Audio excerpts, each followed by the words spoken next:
Os irmãos podem se assentar.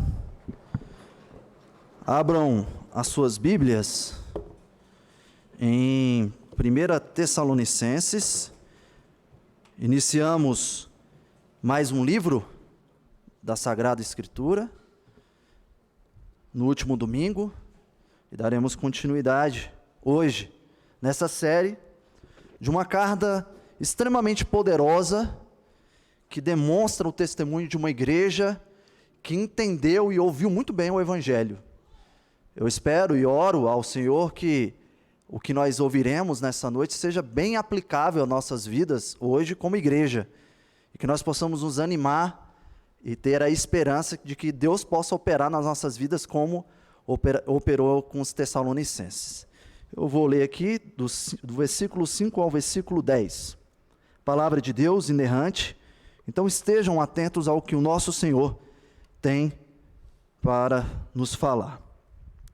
Porque o nosso Evangelho não chegou até vós, tão somente em palavra, mas sobretudo em poder no Espírito Santo e em plena convicção, assim como sabeis ter sido o nosso procedimento entre vós e por amor de vós. Com efeito, vos tornastes imitadores nossos e do Senhor, tendo recebido a palavra, posto que em meio de muita tribulação, com a alegria do Espírito Santo, de sorte que vos tornaste um modelo para todos os crentes na Macedônia e na Acaia, porque de vós repercutiu a palavra do Senhor, não só na Macedônia e Acaia, mas também por toda parte se divulgou a vossa fé para com Deus, a tal ponto de não termos necessidade de acrescentar coisa alguma, pois eles mesmos, no tocante a nós, proclamam que repercussão teve o nosso ingresso no vosso meio, e como deixando os ídolos, vos convertestes a Deus, para servirdes o Deus vivo e verdadeiro, e para aguardardes dos céus o seu Filho, a quem ele ressuscitou dentre os mortos, Jesus, que nos livra da ira vindoura. Vamos orar. Senhor, como é bom nos reunirmos com a sua igreja para ouvirmos a tua voz. Sabemos que o que irá acontecer neste momento só é possível porque, na sua soberania, o Senhor permitiu isso para as nossas vidas. Porque o Senhor nos deu meios de graças, como a própria pregação da tua palavra, e porque teu Espírito Santo tem poder para agir sobre as nossas vidas. Eu peço, Senhor, pela minha vida, e peço pelos meus irmãos para que os nossos corações estejam quebrantados para crer no poder do Evangelho. Que nós não tenhamos vindo aqui esta noite somente para cumprir um papel como igreja, como membros de uma igreja, mas que os nossos corações estejam quebrantados o suficiente para reconhecer que nós precisamos desse alimento, que nós precisamos da sua palavra, porque ela é viva e eficaz para nos transformar. Eu peço por fé, eu peço por esperança pelos meus irmãos e para que nós possamos crer no Senhor, de forma que sejamos transformados para a sua glória. Em nome de Jesus. Amém. Meu irmão, você costuma refletir sobre os efeitos das coisas que acontecem na sua vida e à sua volta? Por exemplo, depois de jogar futebol com alguns irmãos aqui da igreja, eu refleti bastante sobre os efeitos positivos sobre eles. Eles riram e se divertiram bastante com o fato de que eu não sei dominar uma bola ou chutar uma bola ao gol. Eles ficaram alegres, efeitos positivos, mas também teve efeitos negativos. A raiva compreensível do goleiro, ao ponto de gritar: não toca para o Jefferson não. Irmãos, eu não quero compartilhar aqui com vocês os efeitos disso tudo em mim, tá? Principalmente os físicos, que me fizeram ansiar pelo efeito do anti-inflamatório depois do jogo de futebol para resolver as dores no meu corpo, que consequentemente nos leva a pensar sobre quando nós estamos com uma dor de cabeça, por exemplo, e nós torcemos para que o remédio faça efeito logo, ou quando nós comemos além da conta e os efeitos não são os melhores.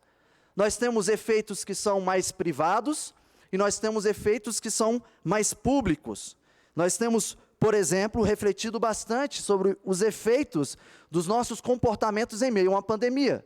Efeitos para você mesmo e efeitos para os outros. Decisões de governantes que podem causar efeitos sobre milhões de pessoas. Talvez você já tenha ouvido falar sobre o efeito borboleta. Não um filme, tá? Mas o nome mais popular para o que é conhecido como teoria do caos. A ideia de que o bater das asas de uma borboleta pode ser a causa de um tufão do outro lado do mundo. Alguns explicam que a ideia central da teoria do caos é que uma pequenina mudança no início de um evento qualquer pode trazer efeitos ou consequências enormes e absolutamente desconhecidas no futuro. Bom, e quando os efeitos não acontecem a partir da suposição de um caos ou do acaso, mas sim da vontade de um Deus soberano, que é verdadeiro e único, que domina céus e terra e que nada pode fugir do seu controle, um Deus que separou e elegeu alguns para vasos de honra e outros para vasos de desonra, um Deus poderoso. Quais são os efeitos que a vontade soberana revelada no Evangelho de Deus podem gerar sobre as nossas vidas? E a resposta, ela é muito simples: efeitos especiais. Não efeitos de filmes hollywoodianos, tá? Que tentam reproduzir a realidade a partir de efeitos artificiais, mas sim efeitos especiais que transformam a realidade de mortos ao ponto de terem uma nova vida. Efeitos especiais como os descritos por Paulo lá em Romanos 6. Agora, porém, libertados do pecado, transformados em servos de Deus, tendes o vosso fruto para a santificação e, por fim, a vida eterna. Porque o salário do pecado é a morte, mas o dom gratuito de Deus é a vida eterna em Cristo Jesus, nosso Senhor. Efeitos especiais que nos tiram da morte para a vida, que transforma a desobediência em santidade. E é o que nós veremos hoje à noite. Os efeitos do anúncio do Evangelho na vida dos tessalonicenses e nas nossas vidas. Veremos isso em 2 pontos. O primeiro ponto, como esse Evangelho foi e deve ser anunciado. Em palavras, no poder do Espírito e em plena convicção.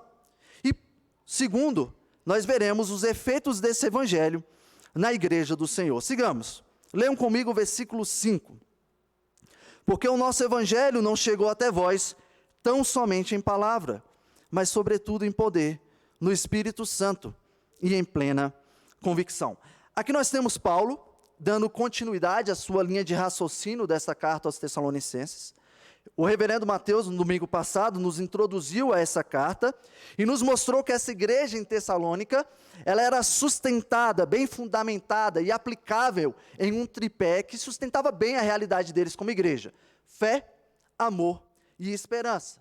Isso era muito vívido e visual para Paulo, Timóteo e Silvano, que são os remetentes dessa carta. Um reconhecimento que eles também apontam nessa introdução é que essa igreja era eleita para salvação. Um reconhecimento que se dá por causa da fé, do amor e da esperança, e também por causa daquilo que ele está tratando aqui nesse versículo 5. São eleitos porque ouviram e receberam o poderoso Evangelho de Deus, anunciado por Paulo e por seus companheiros. Deus chamou essa igreja por meio da pregação do Evangelho, e eles responderam com fé. E como é que esse Evangelho foi anunciado? Porque o nosso Evangelho não chegou até vós tão somente em palavra. Paulo está afirmando aqui que esse Evangelho foi anunciado por meio de palavras. Isso é bem claro. Um Evangelho pregado aos Tessalonicenses. E talvez algo que possa chamar a sua atenção quando você lê essa parte como um todo, é essa partezinha aqui que fala sobre tão somente.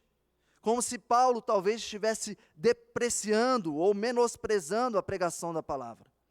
Em certo sentido, irmãos, somente a eloquência ou a comunicação verbal não são suficientes para que alguém se converta ao Evangelho. Mas também não podemos cair no erro de que a palavra de Deus não possui valor em si mesma. pois é a palavra de Deus. Não podemos depreciar o papel da palavra ou da pregação. O que está escrito em sua Bíblia, estando ela aberta ou não, é palavra de Deus. E um comentarista ele apresenta uma forma mais correta de entendermos esse texto. Ele exemplifica: a divindade não consiste somente em Deus, o Pai, mas também em Cristo, o Filho, e no Espírito Santo. A palavra somente não diminui Deus, o Pai, mas meramente indica que ele não é o único membro da divindade. Assim, a palavra pode simplesmente significar que há outros itens na lista, sem implicar qualquer coisa negativa. Paulo aqui, ele não tem a menor intenção de diminuir a importância das palavras ou da pregação quando diz que o evangelho não veio tão somente em palavra, mas ele apenas indica que outras coisas, além da comunicação verbal, aconteceram aqui. E esses itens, essas coisas que ele indica, estão apontando para o fato de que essa igreja foi eleita. Irmãos, quantos por aí não usam textos como esses para dizer que não é necessária a pregação da palavra? Quantos dizem que a pregação da palavra só é um meio introdutório para que Deus possa agir poderosamente, possa aparecer de forma mística? Que quando nos desgastamos com grande parte do sermão, do culto com o sermão, nós estamos perdendo tempo, nós estamos impedindo o Espírito Santo de agir. Você certamente já ouviu isso em algum local, falando que não precisamos nos desgastar tanto tempo assim com a pregação da palavra. Há mais de 50 anos atrás, Martyn Lloyd-Jones, em uma conferência nos Estados Unidos, tratou sobre esse assunto. Ele enfatizou que a pregação é a tarefa primordial da igreja e do ministro, e explicou que estava ressaltando isso por causa da tendência de depreciação da pregação em prol de várias outras formas de atividades. 50 anos atrás, isso não é um assunto novo. Esse é um assunto que está rodeando a vida da igreja há muito tempo. 20 anos depois dessa conferência, John Timmerman observou que, em muitas igrejas, o sermão é uma ilha que diminui cada vez mais em um mar turbulento de atividades. E, meus irmãos, não pense que em algumas igrejas reformadas isso também não está acontecendo. Igrejas que estão dando espaço para que a pregação seja depreciada. Tem um autor, que eu não vou citar o nome, de um determinado livro, que ele diz o seguinte, ele fala que considera a dramatização e o diálogo métodos legítimos de ensino no culto público, e não vê razão pela qual um culto público não possa ser inteiramente musical. O que ele está dizendo aqui, não é que não existam outras formas do evangelho ser anunciado, mas nós precisamos entender que só há uma forma do evangelho ser anunciado com o querigma, o poder autoritativo da palavra, e isso acontece por meio da pregação da palavra no culto público. Um culto público inteiramente musical, ele está anulando o querigma, o poder da palavra, que pode transformar corações. E nós não podemos nos seduzir com esses enganos, irmãos. Paulo fala lá em Atos 20, 32, agora eu os entrego a Deus e a palavra da sua graça, que pode edificá-los, a dar-lhes herança entre todos os que são santificados. Nós recebemos bênçãos do evangelho, e nós crescemos espiritualmente ouvindo a palavra de Deus. Uma observação de um comentarista: uma vez que o evangelho consiste em verdade, nunca será retórica vazia. É verdade que, além das palavras que pregamos, Deus precisa exercer seu poder para converter o pecador, mas frequentemente é nas ocasiões de nossa pregação que ele exerce seu poder. Paulo veio a saber que os tessalonicenses estavam entre os eleitos de Deus por causa dos efeitos que acompanhavam sua pregação, que ele não poderia produzir como homem. Mas ao tentar afirmar a necessidade do poder de Deus para converter o pecador, não podemos menosprezar as palavras ou a pregação. Paulo, ele está reconhecendo que o poder do Espírito pode agir com a pregação do Evangelho. É a continuidade desse versículo 5. Leia comigo. Mas, sobretudo, em poder, no Espírito Santo e em plena convicção. Irmãos, a boa notícia, ela veio com poder. Veio com poder de Deus. As palavras humanas que expressam e anunciam o Evangelho precisam ser acompanhadas pelo poder do Espírito Santo. Irmãos, eu não sei você, porque às vezes quando nós nos tornamos reformados, existe um certo período de imaturidade nas nossas vidas, onde nós queremos entender um pouco mais a atuação do Espírito Santo na vida da igreja, e de alguma forma nós chegamos no oposto, de uma forma a negar a própria ação do Espírito Santo nas nossas vidas. Irmãos, eu estou numa igreja reformada, mas eu quero dizer para você que o Espírito Santo tem poder. Poder. Eu não sei se você sabe o que é poder. Não existe uma referência de um filme de super-herói que possa manifestar visualmente o que é poder de verdade. Poder de levantar pessoas que estavam mortas para a vida. Você que era um miserável, que não merecia nada de Deus, hoje você pode estar sentado nesse banco confortável, ouvindo a palavra de Deus e se apresentando como filho de Deus. Isso só é possível por causa do poder de Deus. Nós precisamos crer nesse poder. E o Espírito Santo, ele não está apenas convencendo as pessoas do pecado delas, mas ele está principalmente, além desse convencimento, assegurando as boas novas do Evangelho de Jesus Cristo.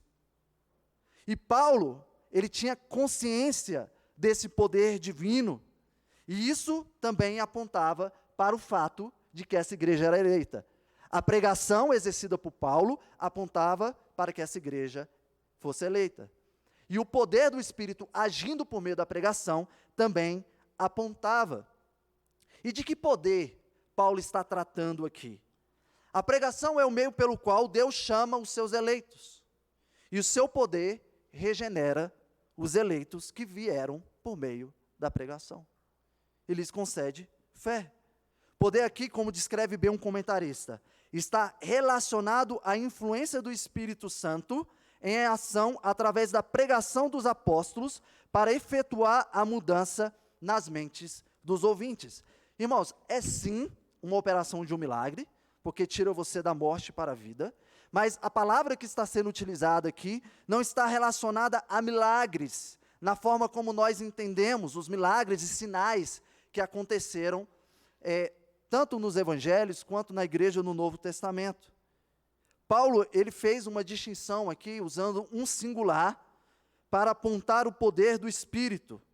E ele utiliza, por exemplo, lá em 1 Coríntios, capítulo 12, o uso do plural, que apontava para poderes milagrosos. Ele usa poderes milagrosos, principalmente quando está associado a milagres em todos os lugares, sinais visuais que estão acontecendo da manifestação do poder de Deus.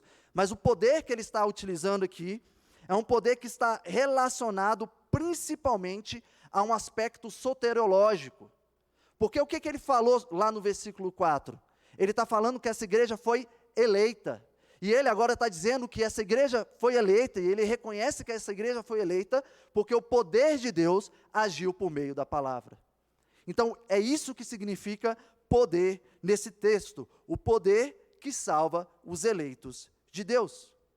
E uma questão importante nessa fala de Paulo, nessa forma como ele aborda, é o fato de que nem todos que ouvem o Evangelho estão entre os eleitos.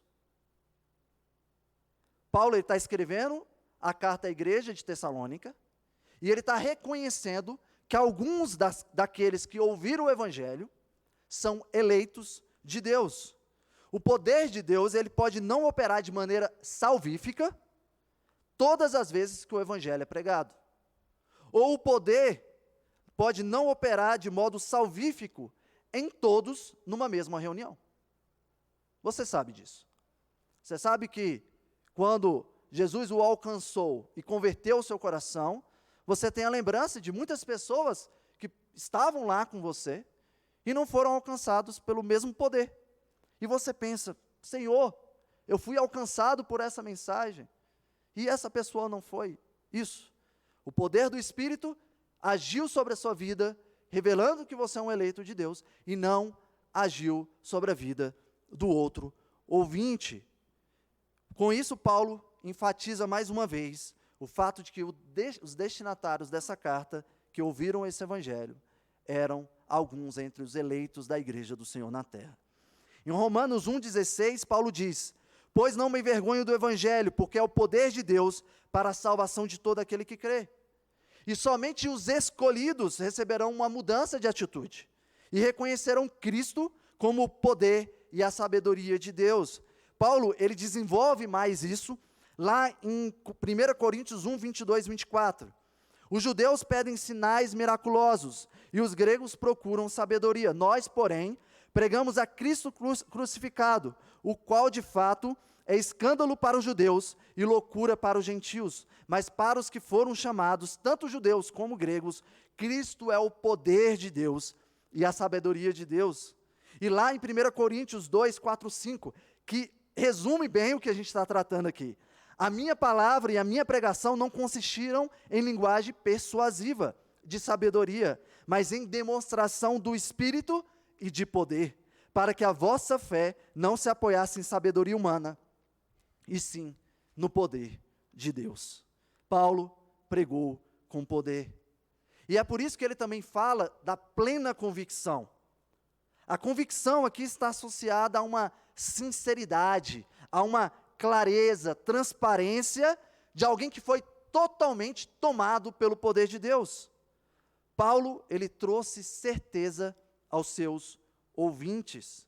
Paulo, ele era alguém convicto no poder de Deus. Você sabe por que Paulo era alguém convicto no poder de Deus? Porque ele era uma testemunha claríssima do chamamento de Deus. Paulo, que era um assassino, foi derrubado diante do Senhor, por causa do poder de Deus, e reconhece que esse poder pode transformar o maior dos pecadores, como ele se apresentava. Paulo, ele tem plena convicção do que ele está falando, porque ele é uma testemunha do que Deus está operando na sua vida e na vida daqueles que estavam à sua volta. E ele estava convencido de que não mais vivo eu, mas Cristo vive em mim. De que onde abundou o pecado, superabundou a graça. De que, portanto, se com a tua boca confessares que Jesus é o Senhor, e se em teu coração creres que Deus o ressuscitou dentre os mortos, serás salvo. E aqui eu poderia pegar várias passagens onde Paulo está revelando a convicção que ele tem no chamamento e no poder de Deus. Meu irmão, eu e você, nós nem deveríamos estar aqui essa noite. Você sabe muito bem do que eu estou falando, você sabe muito bem o que você fez no almoço passado. Imagine o que você fez no verão e em todo o seu passado. Você sabe que você está aqui por causa do poder transformador do Espírito de Deus, até o ponto de anunciar para todo mundo que você foi alcançado por esse poder. Você está convencido de que o Evangelho é o poder de Deus para a salvação de todo aquele que crê? Você anuncia o Evangelho em plena convicção? Você crê no poder do Espírito quando você está anunciando o Evangelho? Você tem plena convicção ao ponto de anunciar o Evangelho? De colocar em prática tudo aquilo que nós somos convocados a fazer? Uma ilustração que resume bem essas perguntas é uma ilustração do reverendo Vatzilau, que eu ouvi do presbítero Cláudio, que é o seguinte, é sobre o Joãozinho. Na aula sobre alimentação, a professora perguntou ao Joãozinho se ele gostava de tudo. Sim, professora, de tudo.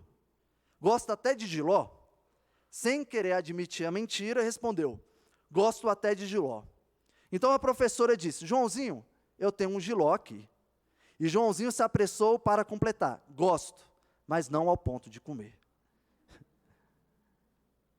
Você ama o Evangelho de Cristo?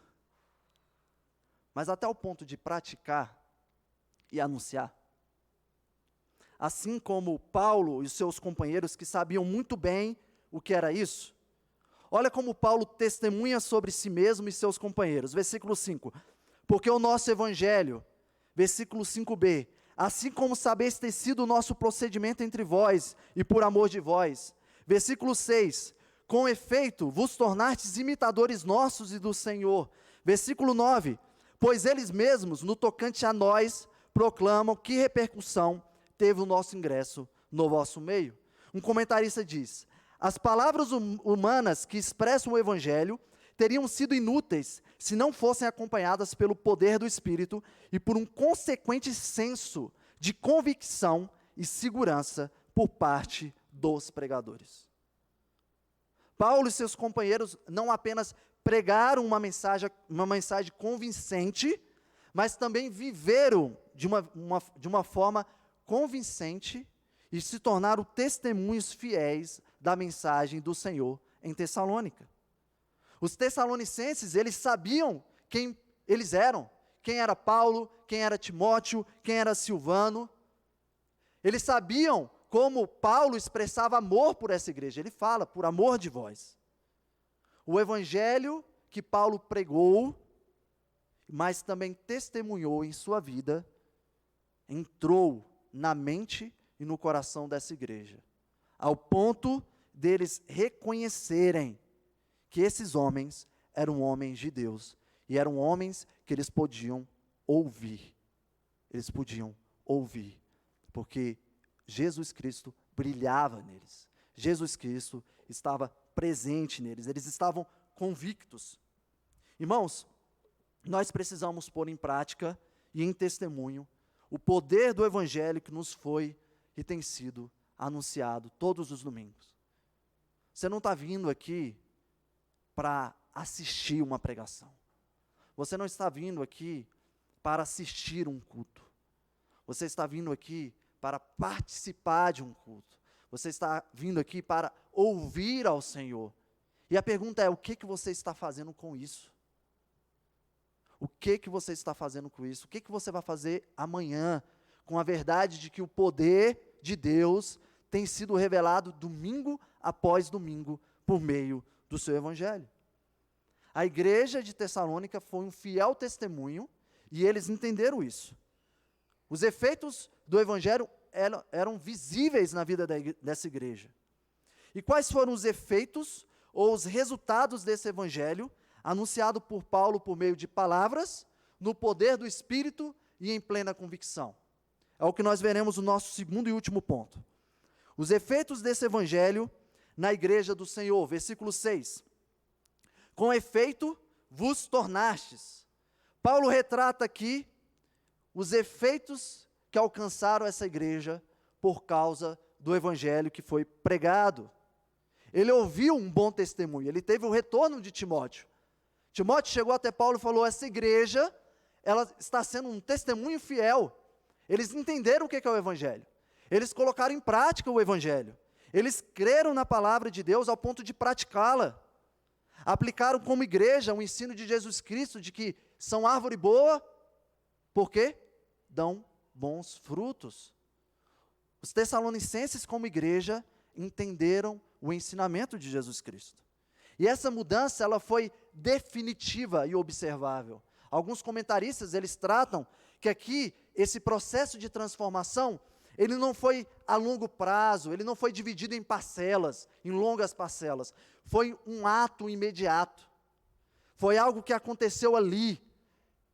Em 3 dias, aqueles que foram convertidos ao Senhor, em Tessalônica, já estavam testemunhando do Evangelho de Jesus Cristo.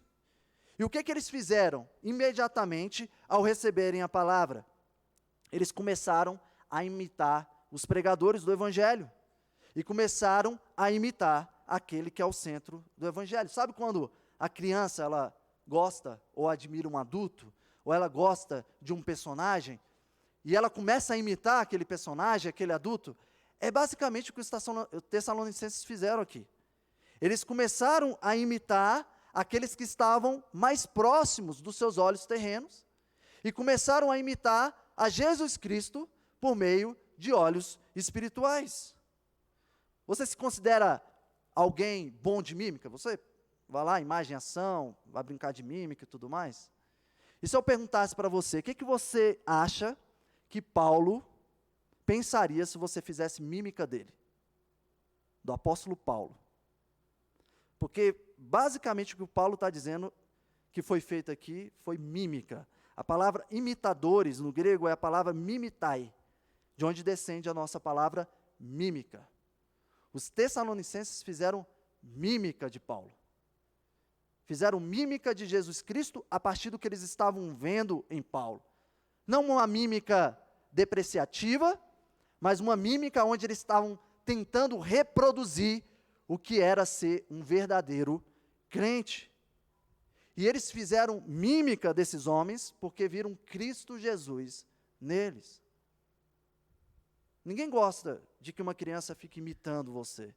Você fala, para menino, para de me imitar. Mas você já pensou você ser alguém que revela Cristo ao ponto de você falar para a criança, não para não, pode me imitar? Porque ela está vendo Cristo Jesus em você. Isso aqui é uma boa mímica. Paulo imitava Cristo, a igreja em Tessalônica imitava Paulo, que consequentemente imitava Cristo. A igreja em Tessalônica imitava Cristo, a igreja que estava na Macedônia, na Acaia e em outros lugares, imitava a igreja de Tessalônica e consequentemente imitavam a Cristo. Essa é a sequência. É isso que deve acontecer nas nossas vidas. Charles Spurgeon disse de uma vez, um cristão deve ser uma imagem notável de Jesus Cristo. Devemos ser imagens de Cristo e precisamos manter nossas cabeças para cima, em direção ao céu, e os nossos olhos radiantes de glória, como a imitação de Jesus Cristo. Um bom testemunho de que eles de fato imitavam a Paulo e ao Senhor é a continuidade desse versículo 6. Posto que em meio de muita tribulação, com a alegria do Espírito Santo. Cristo, como nós sabemos, ele sofreu e sofreu morte de cruz. Ele foi pendurado no madeiro. Paulo também teve sofrimentos. Lá em Coríntios, no capítulo 11, ele descreve alguns desses sofrimentos. Eu ainda mais em trabalhos, muito mais em prisões, em açoites, sem medida, em perigo de morte, muitas vezes. 5 vezes recebi dos judeus uma quarentena de açoites menos um. Fui 3 vezes fustigado com varas, uma vez apedrejado. E aí, irmãos, a lista é grande do sofrimento de Paulo. A igreja em Tessalônica, ela também passou por sofrimentos. Se você quiser conhecer um pouco mais sobre como foi o processo de plantação dessa igreja, depois você pode ler Atos 17, tá? Que conta um pouco mais sobre a igreja de Tessalônica. Atos 17:6 diz que essa igreja, ela sofreu com represárias, perseguição, acusação, difamação. Observem aqui, os judeus, porém, Atos 17:5-6, movidos de inveja, trazendo consigo alguns homens maus, dentro a malandragem, ajuntando a turba, alvoroçaram a cidade, e assaltando a casa de Jason, procuravam trazê-los para o meio do povo. Porém, não os encontrando, arrastaram Jason e alguns irmãos perante as autoridades, clamando, presta atenção, estes que têm transtornado o mundo, chegaram até aqui. Irmãos, eles sofreram por quê? Porque eles foram reconhecidos como estes que têm transtornado o mundo, que chegaram até aqui. Foi por isso que eles sofreram. Eles sofreram porque eles se tornaram imitadores daquele que transtornou e transformou o mundo. Eles sofreram porque se tornaram imediatamente perseguidos, porque também estavam transformando o mundo. Em resumo, irmãos, eles sofreram porque eles se tornaram cristãos. Alguém se lembra do dia após a sua conversão?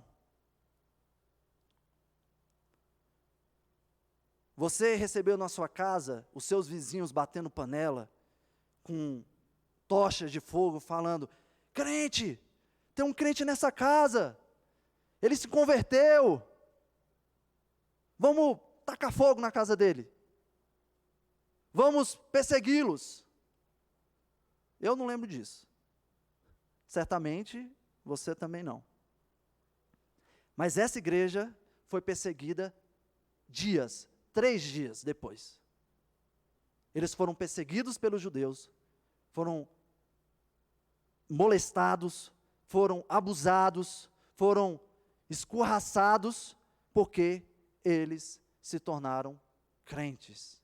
Sofreram porque se tornaram crentes.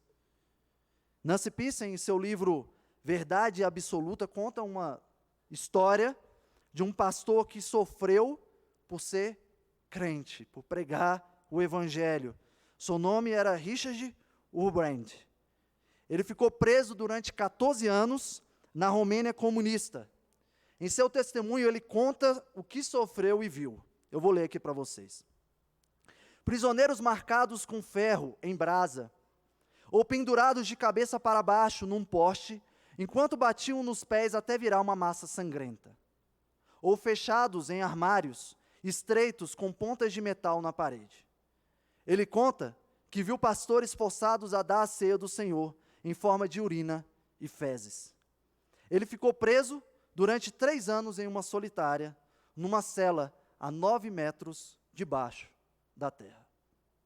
Nancy conta que a imagem que ficou marcada em suas memórias foi ver Richard com lágrimas correndo pelo rosto quando ele visitou a escola dominical e viu crianças aprendendo livremente a palavra do Senhor. E ela diz: a mensagem do pastor transmitia autenticidade e convicção, porque ele tinha sofrido e passado pelo sofrimento com um novo espírito. O seu caráter era um testemunho do princípio bíblico de que o sofrimento é um crisol que testa a qualidade da fé do crente. Meu irmão, você tem medo de sofrimento? Porque tribulações e sofrimentos são um caminho normal para o crente. O que Jesus disse? No mundo tereis aflições. Muitos crentes hoje, quando ocorre o sofrimento, eles perguntam: por que eu? Por que eu, Senhor? Por que eu estou sendo perseguido no meu trabalho? Por que eu estou sofrendo com essa doença? Por que eu estou sofrendo as consequências dessa pandemia? Se sentem como se Deus os tivesse abandonado. Ou talvez considerem que Deus não é tão confiável assim como eles pensavam. Irmãos, a melhor forma de passarmos pelo sofrimento é mudarmos essa pergunta. Não mais questionar por que eu, mas sim por que não eu. Um comentarista diz que Cristo não apenas morreu como um sacrifício, mas viveu como um exemplo. Ele é o grande exemplo que devemos imitar, o padrão da nova criação, o original do qual todos os crentes são cópias. Em especial, devemos imitá-lo em sua paciente perseverança no sofrimento. A cruz é sempre o lema do cristão. Quando nós olhamos para Cristo e vemos o que Ele fez com pecadores como nós, a pergunta certa é: por que não eu? Se você quiser, pode até cantar o por que não eu, para gravar. E aqui, irmãos, não se trata somente de sofrimento por sofrimento, mas também como nós passamos pelo sofrimento. Paulo está tratando aqui que nós devemos nos alegrar no Espírito, mesmo em meio às dificuldades. Foi o que essa igreja fez. MacArthur escreve que os novos crentes em Tessalônica sofreram perseguição severa, mas a genuinidade de sua salvação transcendeu essa aflição, de modo que eles nunca perderam a alegria. Irmãos, deve ser difícil você já ter que sofrer. E aí você, beleza, Jefferson, eu aceito, vamos lá, você está falando aí que tem que sofrer, a palavra de Deus está falando, mas agora, sofrer com alegria, você já está pedindo muito. Irmãos, isso nos ensina muito sobre os nossos sentimentos. A não nos tornarmos reféns de coisas externas para termos os sentimentos certos. Alegria e dor só podem caminhar juntos quando nos lembramos que não há dor neste mundo que possa suprimir a alegria da salvação. Não há dor neste mundo que possa diminuir o fato de que nós somos salvos em Jesus Cristo. E nós vamos observar, tanto nessa primeira carta, quanto na segunda carta aos Tessalonicenses, que a alegria está intimamente ligada à esperança da manifestação no tempo e no espaço de algo que já aconteceu nas suas vidas. A dor é momentânea diante da alegria da salvação que é eterna. Sempre lembre-se disso. A dor é momentânea diante da alegria da salvação que é eterna. E Paulo continua falando mais e mais sobre os efeitos que ocorreram nessa igreja. Versículos 7 a 10. De sorte que vos tornaste um modelo para todos os crentes na Macedônia e na Acaia, porque de vós repercutiu a palavra do Senhor, não só na Macedônia e Acaia, mas também por toda parte se divulgou a vossa fé para com Deus, a tal ponto de não termos necessidade de acrescentar coisa alguma. Pois eles mesmos, no tocante a nós, proclamam que repercussão teve o nosso ingresso no vosso meio, e como deixando os ídolos, vos convertestes a Deus, para servirdes o Deus vivo e verdadeiro, e para guardardes do céu o seu Filho, a quem ele ressuscitou dentre os mortos. Jesus que nos livra da ira vindoura. Os Tessalonicenses, eles foram de fato um bom exemplo de igreja. Eles se tornaram modelos para todos os crentes daquela região. E por que eles se tornaram modelos? Porque eles tiveram uma obra de fé, um labor de amor e uma firmeza de esperança. Foi o que nós vimos até o versículo 4. Eles se tornaram imitadores dos servos e do Senhor. E eles manifestaram alegria em meio à tribulação. A consequência que era simples. Claro que eles iriam se tornar modelos. Olha a aplicação do Evangelho na vida dessa igreja. E certamente tudo isso cooperou no encorajamento de muitos irmãos de outras regiões. Essa igreja se tornou um molde para outras igrejas que queriam aprender como eles deveriam ser, o que eles deveriam fazer, como eles deveriam viver.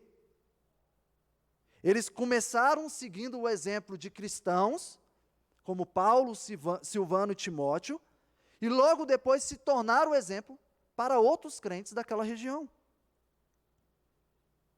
E também, além de exemplos e modelos, eles se tornaram propagadores da palavra, é o que fala o versículo 8.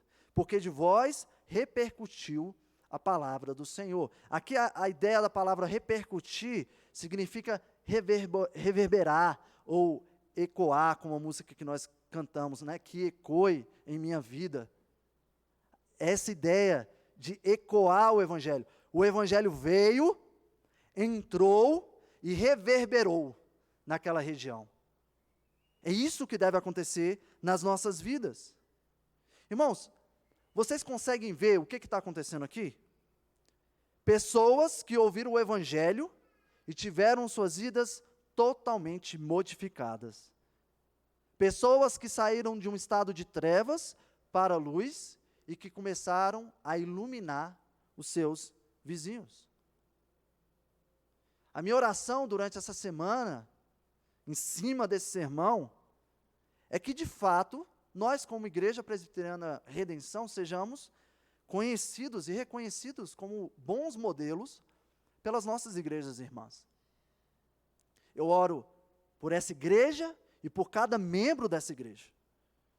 Eu oro para que a minha resposta e para que a sua resposta seja tão imediata como foi a desses irmãos que estavam lá em Tessalônica, que correram para praticar o Evangelho.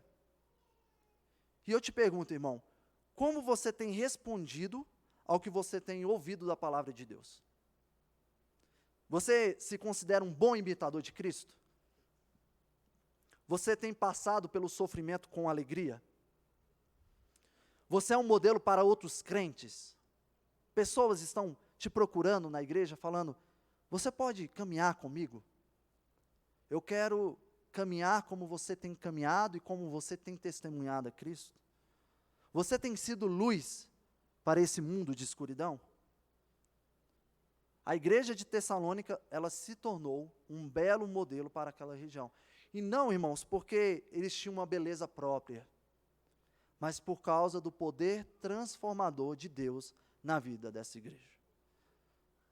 E nós devemos nos tornar bons modelos como J.B. Lifont, que foi um distinto estudioso da Bíblia no século XIX, que foi descrito por um dos seus devotados alunos como assustadoramente feio. Um homenzinho corpulento como uma figura grotesca e um estrabismo. Eu nunca vi uma pessoa falar tão bem sobre a feiura de uma pessoa. Mas esse mesmo aluno também disse o seguinte sobre Lifont: ele foi o melhor homem que já encontrei, e digo isso deliberadamente após a experiência de muitos anos. Em 1 ou 2 dias, seu rosto parecia a coisa mais linda e adorável que se possa imaginar. Você já pensou? Ser chamado de lindo porque brilha a luz de Cristo? Mesmo que você seja feio. Eu rogo por isso, irmãos. Que pelo menos a beleza da luz de Cristo possa ecoar por meio da minha vida. Os Tessalonicenses estão nos ensinando que isso é possível. Eles estão nos ensinando que é possível nos tornarmos bons modelos. Um outro testemunho dos efeitos do poderoso Evangelho de Cristo pode ser visto também no versículo 9. Lê comigo. E como deixando os ídolos, vos convertestes a Deus para servirdes o Deus vivo e verdadeiro. A conversão, ela segue um caminho de abdicação e posse. Você nega a si mesmo e toma a cruz. Abandona a mentira, os falsos deuses e adora ao Deus verdadeiro. Os Tessalonicenses, irmãos, eles não abandonaram os ídolos aqui, porque eles se cansaram dos seus ídolos e falaram, vamos ver que Deus é esse, né? Vamos descobrir mais um Deus. Não, irmãos, eles abandonaram os seus ídolos, eles saíram da treva para a luz, da guerra para a paz, da mentira para a verdade, do egoísmo para o amor, porque eles reconheceram que eles encontraram o Deus verdadeiro e falaram, tudo o que nós tínhamos era mentira. Visualmente, o que aconteceu aqui é basicamente isso aqui, ó. É como se você pegasse sua mão e você virasse a sua mão. O que está acontecendo aqui? A palma da sua mão, ela já não está mais apontada para você, e seu braço se distanciou do seu corpo. Conversão é basicamente isso. É você ser transformado e seus ídolos, agora, eles se voltam para o seu passado, pois já não fazem mais parte da sua vida. E agora o que se volta para você é o lado de um novo homem, de uma nova mulher, que foram transformados pelo poder do Espírito de Deus. Ao nos voltarmos para Cristo, é necessário nos afastarmos dos nossos ídolos. Meu irmão, eu te pergunto, você ainda é daqueles que pensa que ídolos é algo que está relacionado somente às imagens? Principalmente algo que está bem próximo da gente por causa do catolicismo romano? Você acha que somente um católico ou um pagão possui ídolos? Ou você acha que os ídolos se encontram no seu coração? Ou vocês reconhecem que o altar se encontra no seu coração? Nós precisamos abandonar os ídolos. Ídolos que tentam tomar o trono de Deus nos nossos corações. Insistir na idolatria é insistir na mentira. Denis Dehan diz que você pode ter toneladas de religião sem uma grama de salvação. Abandonar os ídolos é reconhecer que somente Cristo é Rei e é insistir na verdade. Continuar adorando aos ídolos é insistir na mentira. E sabe o que Paulo está ensinando aqui para a gente por meio dessa igreja? Sabe qual que é o oposto de idolatria? Serviço. Serviço é um movimento natural quando nós abandonamos os ídolos. Aqueles que abandonam ídolos, começam a fazer o quê? Adorar ao Senhor. Por meio de quê? De serviços. É o que nós devemos fazer. Meu irmão, se você foi convertido e se você abandonou ídolos, você deve ser achado servindo ao Senhor. Espiritualmente, culturalmente e socialmente. 3 mandatos que foram dados por Deus lá em Gênesis. No corpo de Cristo, na cultura e na criação. O serviço ao Deus verdadeiro é a expressão de que nós entendemos que o reino de Deus já chegou nas nossas vidas e que nós nos tornamos servos do Rei. Nós saímos da escravidão da idolatria e agora nós nos tornamos filhos que servem ao Deus verdadeiro. Um comentarista diz: na conversão, Deus muda os compromissos mais básicos do indivíduo, de modo que ele denuncia os objetos abomináveis aos quais uma vez serviu, e se volta para oferecer a verdadeira adoração para Deus. Essa mudança no primeiro princípio de pensamento e conduta de uma pessoa gera um efeito de ondulação que transforma todo o espectro de sua visão de mundo e estilo de vida. Portanto, a conversão produz não apenas a mudança negativa, no qual nós nos afastamos dos ídolos, mas Paulo afirma que também se voltaram para servir ao Deus vivo e verdadeiro. Você tem servido? Nessas 3 áreas que eu falei. Você tem servido no corpo de Cristo? Você tem servido na cultura como um bom testemunho de Deus, produzindo boa cultura? Você tem servido na sociedade, na criação? Ou você é preguiçoso?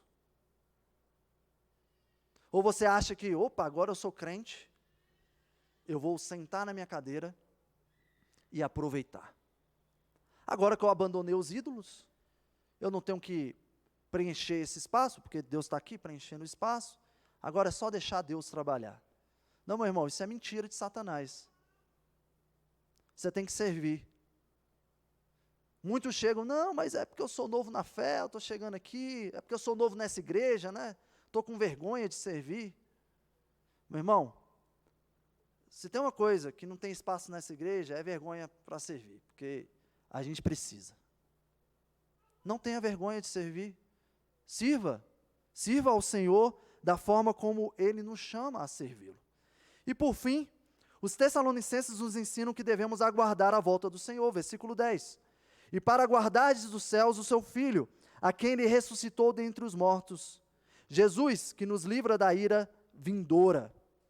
Eles abandonaram os ídolos, começaram a servir ao Deus verdadeiro, eles viveram esperando um encontro com o noivo que poderia ocorrer a qualquer momento. O que está acontecendo aqui, basicamente, no contexto da igreja de Tessalônica, eles se encontravam como as 5 virgens prudentes, da parábola que se encontra lá em Mateus 25, que carregavam o azeite para que as lâmpadas não se apagassem. Esse era o espírito, esse era o testemunho dessa igreja. Eles viviam uma prática cristã na terra, mas eles estavam com os olhos fitos nos céus. Sabe por que eles viviam dessa forma? Por um motivo bem simples. Porque eles prestaram atenção no evangelho que foi pregado. Uma verdade que é certa no evangelho de Jesus Cristo é que Jesus Cristo vai voltar. Eu vou repetir para você. Uma verdade que é certa no evangelho de Jesus Cristo é que Jesus Cristo vai voltar. Eu me lembro no ensino médio que uma colega minha de turma, ela falou, eu tenho dificuldade de crer em Deus. Por que você tem dificuldade de crer em Deus? Ela falou, a minha mãe é evangélica, eu não consigo crer nisso tudo. Por quê? Ela, porque eu não sei como vocês conseguem viver acreditando que 2000 anos depois, esse Jesus de vocês vai voltar, sendo que ele não voltou. E na época, né, menino, bobo, não respondeu nada para a menina, deixou ela ir. Mas hoje, irmãos, refletindo, a volta de Jesus, ela não está atrelada ao nosso tempo. Não se trata de algo que eu percebo se está tarde demais ou se está cedo demais. A volta do Senhor está relacionada à vontade soberana de Deus. E isso deve nos satisfazer, porque a vontade soberana de Deus, ela é boa, perfeita e agradável. Se for daqui 3, 4, 5 mil anos, foi a vontade de Deus. E o que nos levará até lá não é o tempo da volta, mas o fato de que nós cremos que Jesus Cristo irá voltar. Essa igreja entendeu isso. Essa igreja entendeu o que estava lá escrito em João 14. Não se turbe o vosso coração. Credes em Deus, crede também em mim. Na casa de meu pai há muitas moradas. Se assim não for, eu vos teria dito, pois vou preparar-vos lugar. E quando eu for e vos preparar lugar, voltarei e vos receberei para mim mesmo, para que onde eu estiver, estejais vós também. Eles aguardavam por Cristo, pois sabiam que a morte não foi capaz de deter o Filho de Deus. Lucas 24. Não está aqui, mas ressuscitou. Lembrai-vos como falou, estando ainda na Galiléia, dizendo, convém que o Filho do Homem seja entregue nas mãos dos homens pecadores e seja crucificado ao terceiro dia, e ao terceiro dia ressuscite. Eles aguardavam por Cristo, pois sabiam que iriam se casar com o noivo e não precisavam mais temer a ira de Deus. Gálatas 3,13. Cristo nos resgatou da maldição da lei, fazendo-se Ele próprio maldição em nosso lugar, porque está escrito, maldito todo aquele que for pendurado em madeiro. Meu irmão, você acalenta no seu coração a expectativa do seu encontro com Cristo? Você acorda e pensa, talvez seja hoje. E eu não estou falando um sentimento pessimista, né? Ou talvez seja hoje que eu morra. Não é, talvez seja hoje. Talvez seja hoje que eu me encontre com o meu Salvador. Ou quando você vai dormir, você pensa, talvez eu seja transformado em um momento enquanto eu durmo e acorde a sua semelhança em meu corpo glorificado. Você tem pensado sobre essas coisas? A igreja em Tessalônica, ela estava vivendo um estilo de vida, elas tinham um hábito de vida, uma verdade que coloria todas as suas atividades e todas as suas aflições. Eles esperavam por Cristo. Spurgeon disse uma vez, lembre-se de Jesus até sentir que Ele está com você, até que sua alegria entre em sua alma e sua alegria seja completa. Lembre-se dele até começar a esquecer de si mesmo, de suas tentações e de suas preocupações. Lembre-se até começar a pensar no tempo em que ele virá em sua glória por você. Lembre-se dele até que você comece a ser como ele. Você espera por Cristo? Você espera pelo seu encontro com Cristo? Você tem esperado pelo retorno de Cristo? E eu finalizo com algumas perguntas. Como é que você tem feito isso? Você ainda se recusa a imitar o servo de Cristo ou ao próprio Senhor? Resmunga e sente ingratidão a Deus quando passa por sofrimentos? É um mau modelo e um mau representante de Deus na terra? Ainda faz carinho nos ídolos que insiste em carregar no seu coração? É um preguiçoso que foge de qualquer serviço ao Deus verdadeiro? Você perdeu a esperança no retorno do Salvador das nossas almas? Eita, até um bicho quer me atacar aqui. Meu irmão, você reflete sobre os efeitos das coisas que acontecem na sua vida e à sua volta? A teoria do caos nega um governo de um rei soberano. Diz que uma borboleta, ao bater suas asas, pode causar um tufão do outro lado do mundo. A Bíblia, que é a palavra de Deus, fala sobre verdades absolutas, verdades que podem virar o mundo de ponta cabeça. Ao ponto de falarem, aqueles que transtornam o mundo chegaram até aqui. A Bíblia, ela pode até não falar sobre borboletas que batem asas e que geram tufões, mas fala do rugido do leão, que é capaz de ressuscitar mortos. E fala também que o sangue derramado de um cordeiro na cruz, há mais de 2000 anos, é capaz de gerar tufões de transformações em todos os cantos da terra, com consequências eternas. Nós somos provas disso, de que efeitos especiais do Evangelho podem redimir pecadores do outro lado do mundo. Vamos orar? Senhor, nós somos gratos, porque hoje nós somos reconhecidos como aqueles que têm transtornado o mundo e que chegaram até aqui.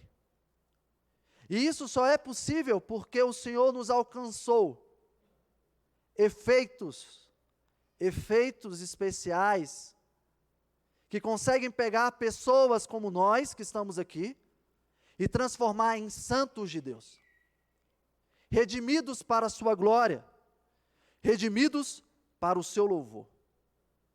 Como é bom sabermos que nós fomos salvos em Jesus Cristo e que podemos louvar o seu nome, sabendo que mesmo não sendo merecedores, nós temos muito mais do que nós merecemos.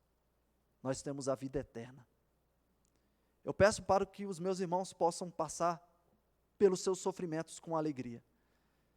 Eu peço para que eles possam passar pelos seus sofrimentos com a certeza de que o Senhor voltará e de que nós nos encontraremos com o Senhor na glória para vivermos contigo para sempre. Amém. Irmão,